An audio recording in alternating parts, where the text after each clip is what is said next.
Girls hostel అనగానే incharge manager అనగానే terror లాగా ఉంటారేమో అనుకున్నాను. చాలా సాత్వికంగా ఉన్నారండి మీరు.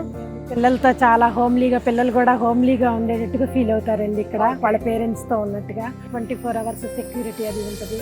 పిల్లల్ని వాళ్ళు ఒక ఇండివిజువల్గా పంపం. మా మేనేజ్మెంట్ ఇలాంటివన్నీ ముందు చూపుతో పిల్లలకి కావాల్సినవి అన్నీ కూడా అరేంజ్ చేస్తూ ఉంటారండి.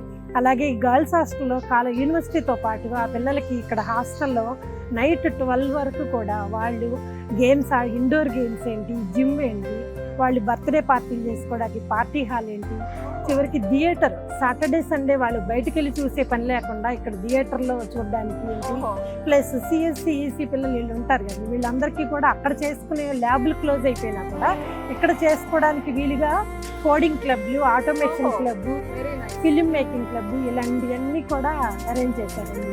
పిల్లలు కూడా చాలా హ్యాపీ అండి, ఇవన్నీతో బాగా ఎంజాయ్ చేస్తారు. అండ్ ఇంకొకటండి, నాకు హెల్ప్ లైన్ అని చెప్పేసి ఒక నెంబర్ కనిపిస్తుంది, అటాచ్ చేసేస్తున్నారు వాల్ కి. ఏంటది, దాని గురించి? అంటే ఏ టైంలో 24 hours ఆ నెంబర్కి చేయొచ్చండి. ఎవరైనా పేరెంట్స్ కానీ ఎవరైనా కానీ మా పాపని వాళ్ళు ఆ పాపలు పడుకుని ఒక్కోసారి ఫోన్ లిఫ్ట్ చేయకపోవచ్చు కదండి, చేసి మేము ఎప్పుడు 24 hours సో అంత భరోసా ఇస్తున్నారు మీరు.